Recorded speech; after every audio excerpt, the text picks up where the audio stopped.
Hi hello నమస్తే welcome to Hima's kitchen.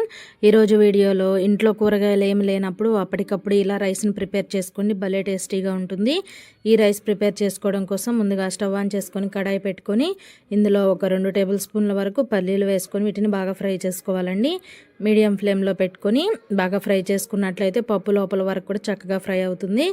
చూడండి, పల్లీలు ఈ విధంగా ఫ్రై అయిన తర్వాత ఇందులో ఒక 1 టేబుల్ స్పూన్ వరకు ధనియాలు వేసుకోండి. తర్వాత ఒక చిన్న ఎండి కొబ్బరి ముక్కను తీసుకొని ఇలా కట్ చేసుకొని వేసుకోవాలి. తర్వాత ఇందులో ఒక 10 వరకు వెల్లుల్లి రెబ్బలు వేసుకోండి. అలాగే మీ కారానికి సరిపోను ఎండుమిర్చిని వేసుకోవాలి.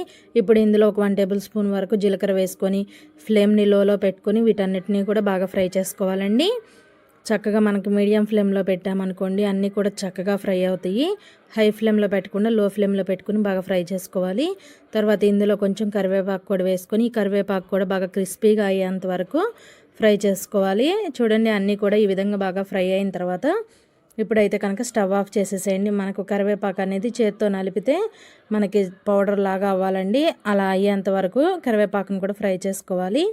అన్నిటినీ కూడా చక్కగా ఈ విధంగా ఫ్రై అయిన తర్వాత వీటిని తీసి పక్కన పెట్టుకుందాము. ఇవి పూర్తిగా చల్లారాలండి. మనకి ఇవి పూర్తిగా చల్లారిన తర్వాత ఒక మిక్సీ జార్ తీసుకొని ఇందులో మనం ఫ్రై చేసుకున్న వీటన్నిటిని కూడా అయితే ఇందులో వేసుకోవాలి. ఈలోపు అయితే మీకు చిన్న రిక్వెస్ట్ అండి, ఫస్ట్ టైం మన ఛానల్ చూస్తుంటే ప్లీజ్ సబ్స్క్రైబ్ చేసుకోండి. వీడియో నచ్చితే ఒక చిన్న లైక్ చేయండి. ఇప్పుడు ఇందులోనే రుచికి సరిపడా సాల్ట్ వేసుకొని మూత పెట్టుకొని ఈ విధంగా గ్రైండ్ చేసుకోవాలండి. మరీ మెత్తని పౌడర్లా కాకుండా ఈ విధంగా కొంచెం బరకగా గ్రైండ్ చేసుకోవాలి. అప్పుడే మనకి టేస్ట్ అనేది బాగుంటుంది. ఎండుమిర్చి లేదనుకుంటే మీరు ఎండుమిర్చి ప్లేస్లో కారం అయినా కూడా యాడ్ చేసుకోవచ్చండి. ఇప్పుడు మూత పెట్టి ఈ పౌడర్ని పక్కన పెట్టుకొని స్టవ్ ఆన్ చేసి కడాయి పెట్టుకొని ఇందులో ఒక 2 టేబుల్ స్పూన్ల వరకు ఆయిల్ వేసుకోండి. ఆయిల్ బాగా హీట్ అయిన తర్వాత ఇందులో ఒక 2 టేబుల్ స్పూన్ల వరకు పల్లీలు వేసుకోండి. పల్లీలు కొంచెం ఫ్రై అయిన తర్వాత ఇందులోనే ఒక 2-3 టేబుల్ స్పూన్ల వరకు జీడిపప్పు వేసుకోండి. ఇక్కడ జీడిపప్పు అనేవి ఆప్షనల్ అండి, మీకు ఇష్టమైతే వేసుకోండి, లేదంటే లేదు. ఇలా జీడిపప్పును కూడా 1 నిమిషం ఫ్రై చేసుకున్న తర్వాత వీటన్నిటిని కూడా తీసి ఒక గిన్నెలో పెట్టుకోవాలి. మనకి ఇక్కడ పల్లీలు అనేవి చక్కగా గోల్డెన్ బ్రౌన్ కలర్ వచ్చేంత వరకు ఫ్రై చేసుకుంటే సరిపోతుందండి. అన్నీ కూడా మంచిగా ఈ విధంగా ఫ్రై అయిన తర్వాత వీటిని తీసి పక్కన పెట్టుకుందాము. ఇప్పుడు అదే కడాయిలో ఆయిల్ ఉంది కదండి, ఇందులోనే ఒక 1/4 టేబుల్ స్పూన్ వరకు ఆవాలు, అలాగే ఒక 1/2 టేబుల్ స్పూన్ వరకు జీలకర్ర, అలాగే కొన్ని మినప్పప్పు, పచ్చిశనగపప్పు తాలింపుకి ఏవైతే యూజ్ చేస్తారో వాటన్నిటిని కూడా వేసుకోండి. ఇక్కడ పోపు దినుసులు అనేవి కొంచెం ఎక్కువగా వేసుకున్నాం అనుకోండి, మనం తినేటప్పుడు అక్కడక్కడ తగులుతూ బాగా టేస్టీగా ఉంటాయి. కాబట్టి పోపు దినుసులు కొంచెం ఎక్కువ వేసుకోండి. తర్వాత ఒక 2 ఎండుమిర్చిని కట్ చేసి వేసుకోండి. అలాగే కొంచెం కరివేపాకు వేసుకొని వీటన్నిటినీ కూడా కొంచెం ఎర్రగా అయ్యేంత వరకు ఫ్రై చేసుకోవాలి.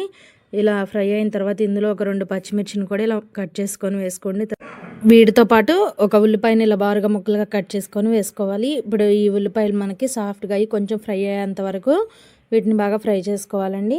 ఇక్కడ ఉల్లిపాయలు కూడా చూడండి ఈ విధంగా బాగా సాఫ్ట్గా మగ్గిన తర్వాత ఇందులో మనం ముందుగా గ్రైండ్ చేసుకున్న మసాలా పౌడర్ ఉంది కదండి, ఆ పౌడర్ అంతా కూడా వేసుకోవాలి. ఇలా వేసిన తర్వాత ఒక్కసారి కలుపుకోండి. మనకి ఈ తాలింపులో కలిసే విధంగా కలుపుకోండి, సరిపోతుందండి. ఎక్కువసేపు ఫ్రై అవ్వాల్సిన పని లేదు. మనం మసాలాలన్నిటినీ కూడా ముందే ఫ్రై చేసుకున్నాం కాబట్టి ఎక్కువసేపు ఫ్రై అవ్వాల్సిన పని లేదు. ఈ విధంగా ఒకసారి మొత్తం కలుపుకున్న తర్వాత చూడండి, ఇక్కడ నేనైతే 1 కప్పు రైస్ని ముందుగానే ఉడికించుకొని పెట్టుకున్నానండి. మీరు ఒకవేళ నైట్ అన్నం మిగిలిపోయినప్పుడు వేస్ట్గా పడేయకుండా చక్కగా ఇలా అయితే చేసుకోవచ్చు. నేనైతే 1 కప్పు ఉడికించిన అన్నాన్ని వేసేసాను. తర్వాత రుచికి సరిపడా సాల్ట్, అలాగే కొంచెం కొత్తిమీర వేసుకొని ఈ రైస్కి ఆ మసాలా పౌడర్ అంతా కూడా పట్టే విధంగా బాగా కలుపుకోవాలి. ఇప్పుడు ఫ్లేమ్ని హై ఫ్లేమ్లో పెట్టుకోవాలండి. ఇలా హై ఫ్లేమ్లో పెట్టుకొని చక్కగా ఈ మసాలా అంతా కూడా రైస్కి పట్టే విధంగా బాగా కలుపుకోవాలి. అంతేనండి. ఇష్టమైతే మీకు ఒక చిన్న నిమ్మ చెక్కను రసం పిండుకోండి. ఇంకా చివరగా అయితే మనం ముందుగా జీడిపప్పు, పల్లీలు ఫ్రై చేసి పక్కన పెట్టుకున్నాం కదండి, వాటన్నిటిని వేసుకొని మరొకసారి కలుపుకోండి. ఇంట్లో ఏమి కూరగాయలు లేనప్పుడు లేదా నోటికి ఏమి తినబుద్ధి కానప్పుడు ఒక్కసారి ఇలా ఈ పల్లీ మసాలా రైస్ తయారు చేసి చూడండి. ఇంట్లో అందరికీ నచ్చుతుందండి. చాలా అంటే చాలా బాగుంటుంది. తప్పకుండా ట్రై చేయండి.